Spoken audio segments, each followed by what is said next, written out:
Our topic this morning is fear. We all have fears of some sort. One of the fears that I had as a young man was the fear of flying. I flew a lot when I was young, and I just remember how nervous I was about getting on the plane. You never really saw the pilot. Only thing you ever remember about planes when you're watching the news are the ones that went down. And I just remember being a young man and having to fly, and it was just all I could do to get on the plane. And I would avoid trips at all costs once I got old enough to do so, just so I wouldn't get on a plane. And then, without really thinking the matter through very much, I decided to join the military. Any of you who've ever been in the military, you know that the military has a way of massaging the fears right out of a person. And that was exactly what happened to me. We were being stationed in Egypt. You guys have heard me reference that many times. And we didn't fly in a chartered civilian aircraft. We were flying in this thing called a C-141 Galaxy. So this was a big old transport plane. And you could sit inside of this thing and you could see all of the servos and the motors. There was no insulation. It was designed to carry cargo. And they could put people in there, but they would put these nets along the side of the plane, along the fuselage, and you're all facing towards the center of the plane. And you don't have any windows. It's super loud. You have to wear earphones. It's not climate controlled very well. And so it's freezing cold or it's super hot or whatever the case is. And that was one of my first experiences going into the military, was having to fly nonstop from Anchorage, Alaska to Sinai, Egypt. It was not fun. We took off and everything was fine. It's super loud, it's cold, and you're here with a lot of other guys. You don't want to, you want to pretend like everything's fine. And so every little bump, every little piece of turbulence, you sort of blow off. Well, somewhere over Iceland, they decided that we were going to do an in-flight refueling. And so for those of you who do not know what that is, that's where you come in line with a fuel tanker, and this fuel tanker is trying to put a nozzle into the top of the fuselage so that you could fill your plane back up. And so they needed training as well. So this was training for them. And I never will forget that we had to come down in elevation in order to get down to where this plane was and get to refueling. They said it would take about an hour to do the refueling. And all of a sudden, we started hitting turbulence. And I mean, it was very bad turbulence. The worst turbulence I've ever seen in my life. In fact, on the very back of the aircraft was a big pallet that had all of our duffel bags and all of those things that were just kind of secured down to the floor with these big old wide nylon straps. You know what I'm talking about? The ones you kind of crank down and they pull down everything really tight. We had Humvees in between us and the other people on the other side of the fuselage, And it was just this. I mean, it felt like you would sink. It felt like, they said at one time that we fell like 75 feet and then we hit some turbulence, and it was almost like hitting something solid, and that's just what it was. And in fact, the turbulence was so bad, I remember glancing over at that pallet of material, and there was so much stress on that pallet from the up and down motion of that plane that you could just watch the straps go real thin and then get real, as it was stretching. Finally, they did that for I don't know how many minutes, seemed like forever. We had people get sick. I mean, it was not fun. And then, of course, that causes all kinds of other stresses when that happens.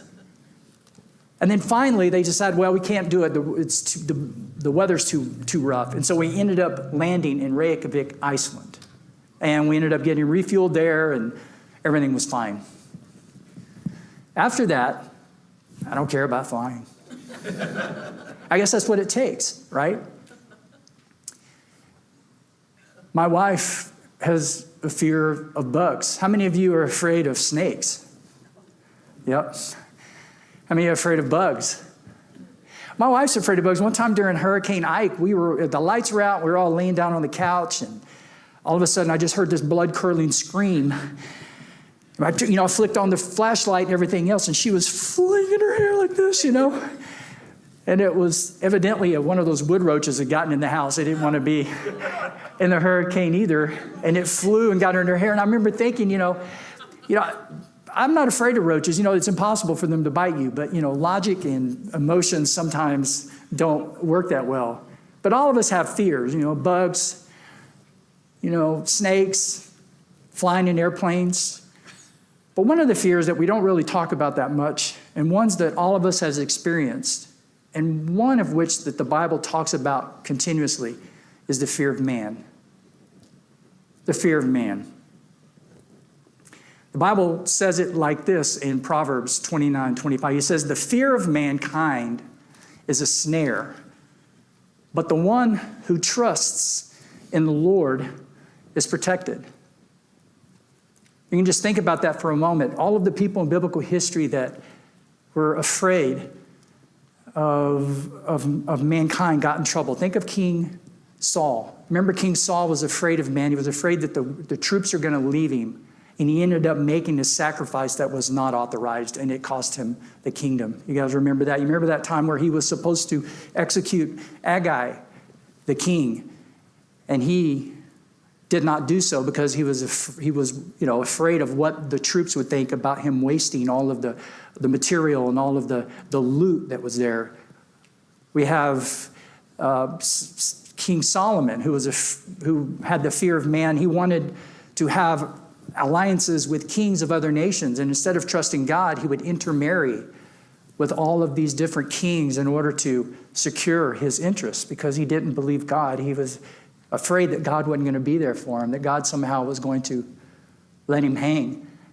And so we're going to be talking about the fear of man, and I had to define it, and I wordsmithed this down as much as I could in order for us to use it in the way that I think that the Bible describes it, and this is how I would define it. That it's the motivation. Remember, the fear of man is a motivation. It's the motivation behind one's inclination to trust the opinions, the desires, the values, the preferences, the agendas, and purposes of another person or group above those of God. It's the fear of man. You know what God's values and judgments and opinions and perspectives and agendas are, but you select, and we select, because we're all guilty of doing this, oftentimes of choosing God's. That's called the fear of man. It's a motivation. In contrast to that is the fear of the Lord, which the Bible describes, and it's the exact inverse of that. It says it's the motivation behind one's inclination to trust the opinions, desires, values, preferences, agendas, and purposes of God above those of another person or group. I love that passage in 2 Chronicles, I think it's 14, where he says that the eyes of the Lord look to and fro, seeking those whose hearts are devoted to him so that he may show himself powerful on their behalf. It's like the Lord is looking out there for those people who are loyal, those people who are committed to him, people who trusted him. And so we're going to be looking at this, and Christians are not immune to this idea of us fearing man over the fear of the Lord. And in fact, in the book of John, chapter 12, verses 33 and 34, we remember that as Jesus was doing his ministry, that people would hear his ministry and they would believe. But yet it says that they would not trust in him. They would not commit themselves to him because they're afraid. John says it this way in John 12. Nevertheless, many did believe in him. Talking about people who heard Jesus' preaching, even among the rulers. But because of the Pharisees, they did not confess him so that they would not be banned from the synagogue. For they loved human praise more than praise from God. And that's something that I think you and I oftentimes struggle with. That is something that you and I, if we're not careful, can face, is the fear of man over the fear of God. So I entitled this sermon this morning, Snared, Avoiding the Fear of Man. And the best way to describe this is to understand the passage that we just looked at. Proverbs is obvious, it's Hebrew poetry, and it's written in such a way to make very poignant points and very pithy statements, very short statements. And it's Hebrew poetry. And so you read it a little differently than you would normal poetry. Regular poetry, you have words that rhyme, right? But Hebrew poetry, it has thoughts that rhyme. And so the way that the Hebrew poetry is usually written is it's written in what's called a hemistich. Can you say that? Hemistich. It's a hemistich. See, that's a fancy theological word. And it just simply means is that it's written in two parts, that there's two stems of it, two parts of it. And there's different types of Hebrew poetry. You have what's called synthetic poetry, or Hebrew poetry. You have antithetic Hebrew poetry. Antithetic would mean the first part of the verse is in the exact opposite of the second part of the verse. You have synonymous parallelism, that kind of parallelism, antithetic parallelism, all of these different types of Hebrew poetry. Well, this one is written in antithetic parallelism, in which the first part of it gives you a concept, and then the second part of it is the exact opposite. And so we can see how that fits with the snare. And it says that the fear of man is a snare. How many of you have ever seen a snare? You know what a snare is? It's a very simple trapping device. This is actually what one looks like. And you can tell that it's a very simple piece of wire or string or some type of stiff cord that you want to use. And I went ahead and grabbed one and made one out here for us to demonstrate as well. But a snare is a very effective instrument. And the Bible says that the fear of man is a snare. I tried to get my wife to come out and do a demonstration, but she said, no, I don't understand how that works. But typically what you do is you just take a loop like this, and this would be longer, obviously, and like the picture says, you would tie this to a tree, and you would place this on a trail of some kind of animal. And you would place it there for the purpose of hopefully catching some kind of animal that would be going through here unawares, and they would stick their head in there, and the head would just sort of grab it, and then it would tighten up, and they're stuck. And you got yourself a rabbit, or maybe a fox, or some other type of animal. Well, the scriptures describe that the fear of man is just like that. The fear of man is like a snare. And so if you think about a snare, and if you look at what a snare is designed to do, we can see very clearly why the Lord says it's a snare. Now remember, all of this is that we have an enemy. Don't even like to say his name. But we have an enemy who's the one who sets this snare. You don't fight too much as well in this snare setting scenario, but he's the one who sets a snare for us. And it's the fear of man is what he uses in order to capture you. And so as we look at all of these different types of things that a snare does, the first thing which we want to see is that a snare is something that you can't see very easily. It's something hard to see. And that's how a snare is in your life. A snare, they would put it on a trail, and they would hide it with bushes and maybe in the weeds so that an animal would not notice it as you're walking by. And that's how it is with you. And that's how it is with me. A snare that usually comes into my life is not always something you're going to see easily. Oftentimes, it might even be seen as something good. Like you might think that your politeness is really in an effort to be nice, but oftentimes it can be for the purpose of wanting reciprocation. Sometimes it's hard to see. Sometimes your niceness is not niceness at all. Sometimes your niceness is with the hope that somebody's going to reciprocate that back to you. It's hard to see, oftentimes, what a snare of man's going to be.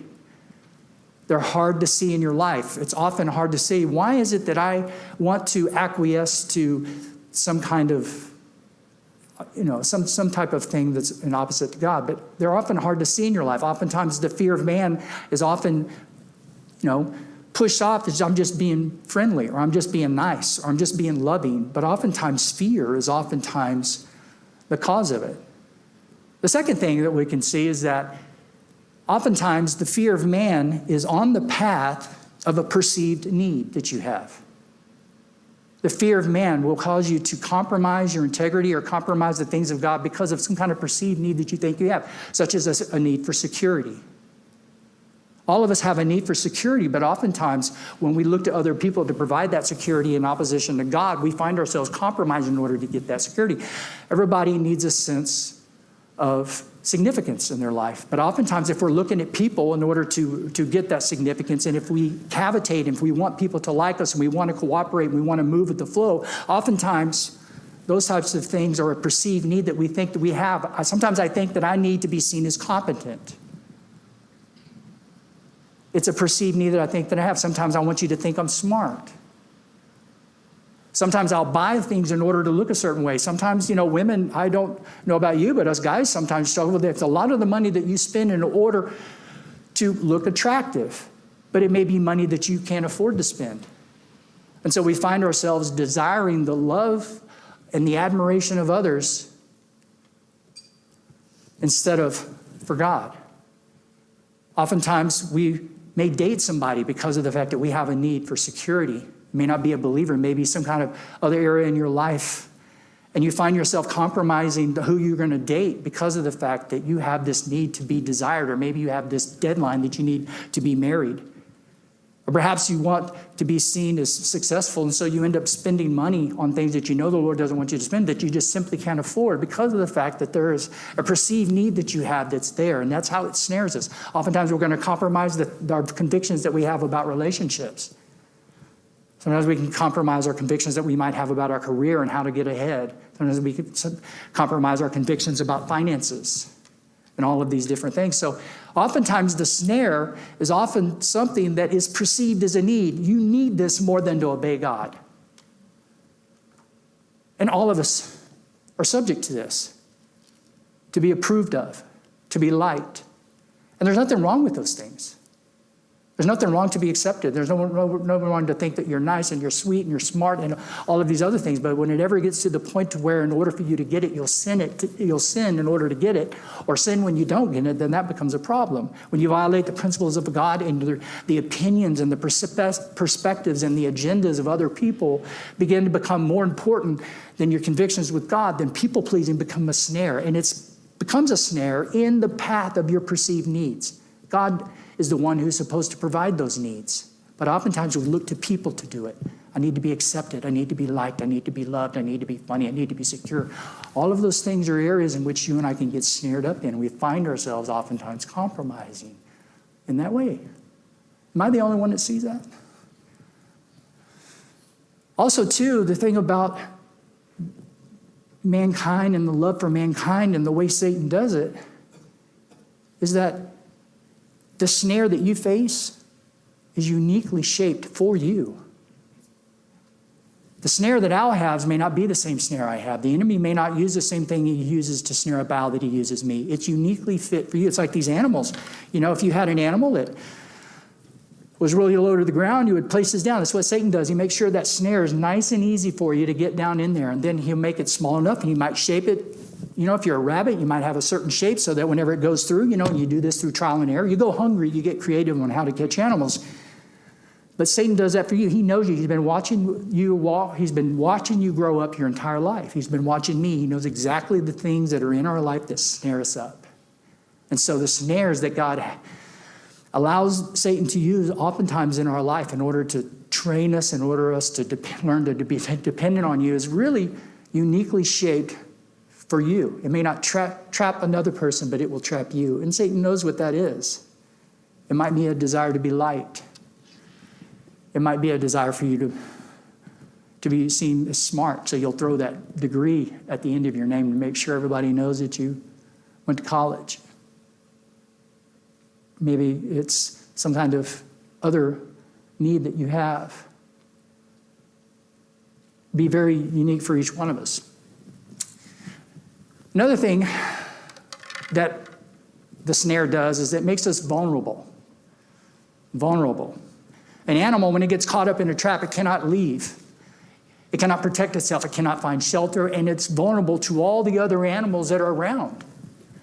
And that's the same thing with us as well, is oftentimes the love of man can be something that makes us vulnerable. It makes us vulnerable to the wishes of other people. It makes us vulnerable to the desires and the preferences of other people. We find ourselves acquiescing to situations and people and events in such a way that we wouldn't otherwise do if we just didn't need them to like me or to feel like that we are, if that doesn't meet some kind of need that I have in some way. And so you're vulnerable. You're vulnerable to this fickleness of every person. You're vulnerable to the fickleness of your spouse. You're vulnerable to the fickleness of your kids. You find yourself trying to receive their love and receive their care. And there's really nothing wrong. There's no reason why you should not be liked. There's no reason for you not to feel secure. There's no reason for you to feel competent. There's nothing wrong with that, but it's the means by which we use in order to get it. And oftentimes we use people to do that instead of God. And whenever we are not getting it from God, whenever you and I are not fearing the Lord, then oftentimes we look to people as a means to provide these basic necessities that we have, that He created us to have. And so not only are you vulnerable, but it also makes it to where you are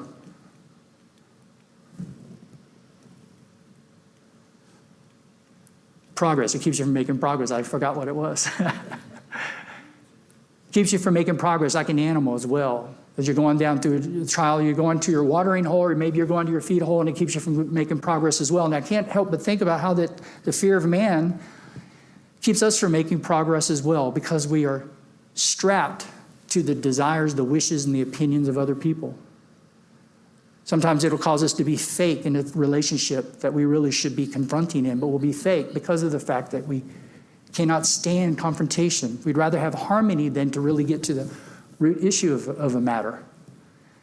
Growing as a Christian is going to be hindered whenever we have the fear of man, because we have to fear God in order to grow God. It's a challenge for us to put aside the things of our own desires and the desires of this world and to pursue the things of God. And so it hinders your progress. And also, too, the fear of man eventually, if you do it long enough and you're trying day by day and you're trying to keep everything to look just right, dress just right, drive the right thing, have the right attitude, say yes and smile when you need to, and be pretty and go and get surgeries to help actuate things that need to be actuated and all these other things, and we do all these things at the expense of our relationship with God. It's exhausting. Isn't it exhausting meeting the needs of other people? Isn't it exhausting trying to keep other people happy?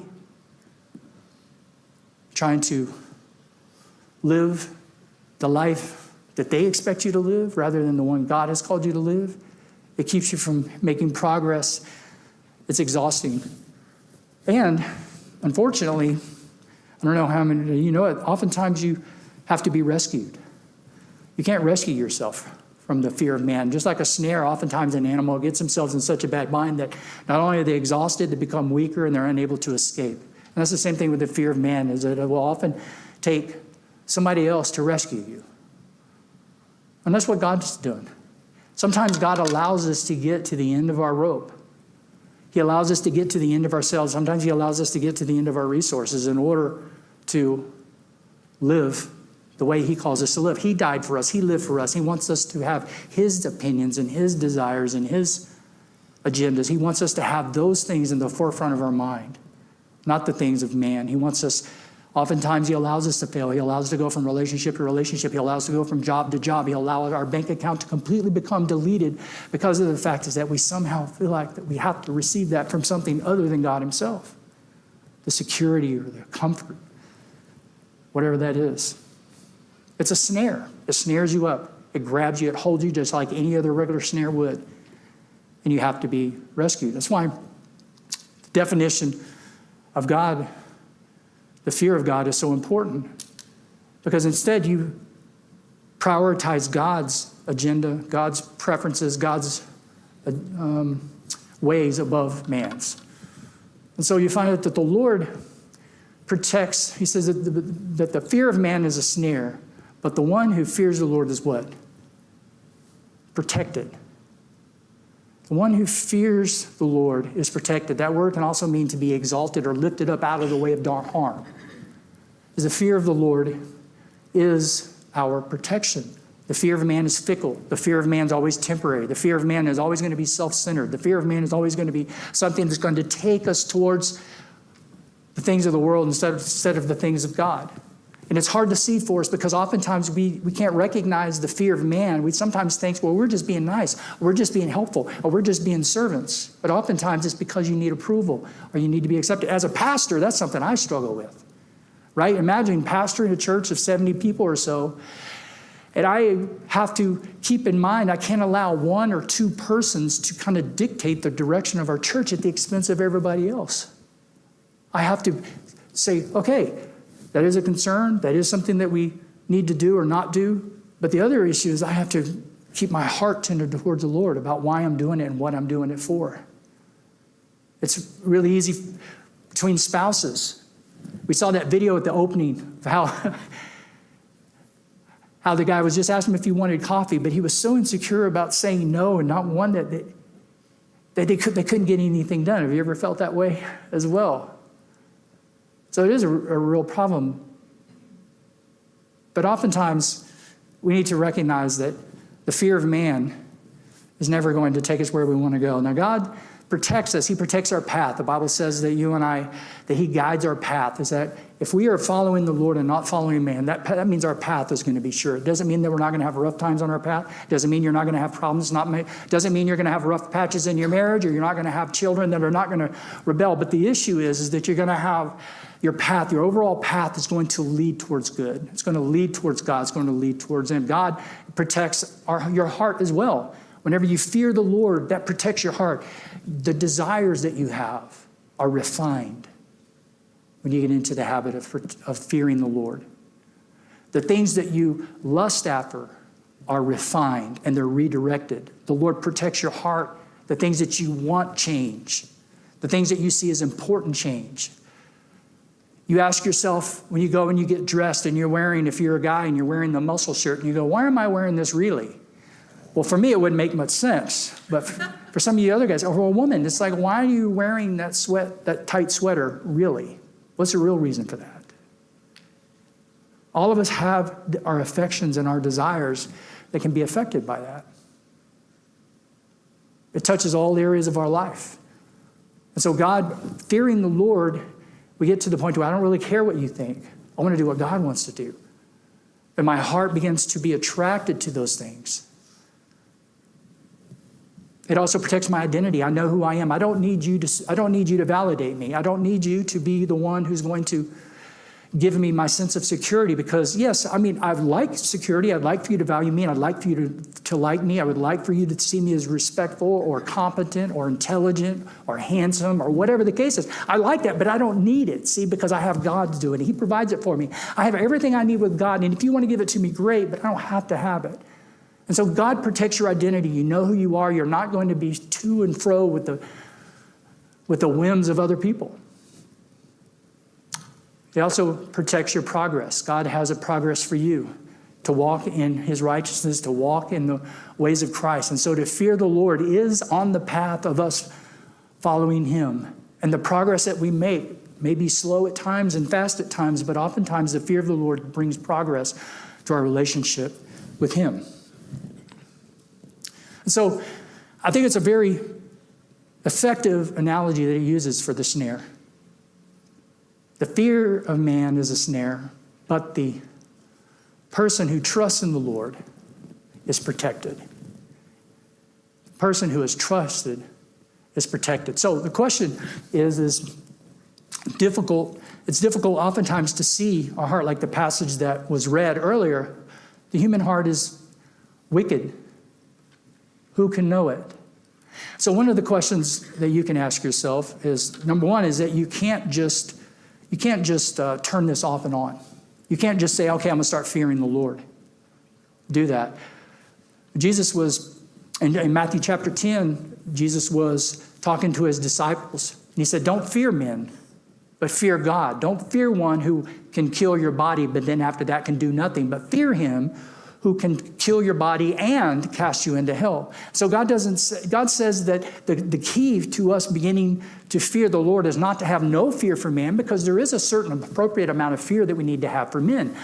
The fear for government authorities is something appropriate. The fear that a child should have for his parents is appropriate type of fear that is the appropriate type of fear of man that we're supposed to have. But all of those are underneath the fear of God. Those come underneath the umbrella of the fear of God. The reason I want to fear my parents, yes, my dad has a belt and he knows how to use it, but ultimately the goal is I want to fear my parents because of God. I want to fear the government authorities because of my relationship with God. I want to fear the other authorities that I have in my life because of my fear of God. But one of the things that Jesus says in order for us to be able to go beyond the fear of man to the fear of God, he doesn't say you're not to have any fear of man. What he says is you're to have a greater fear of God.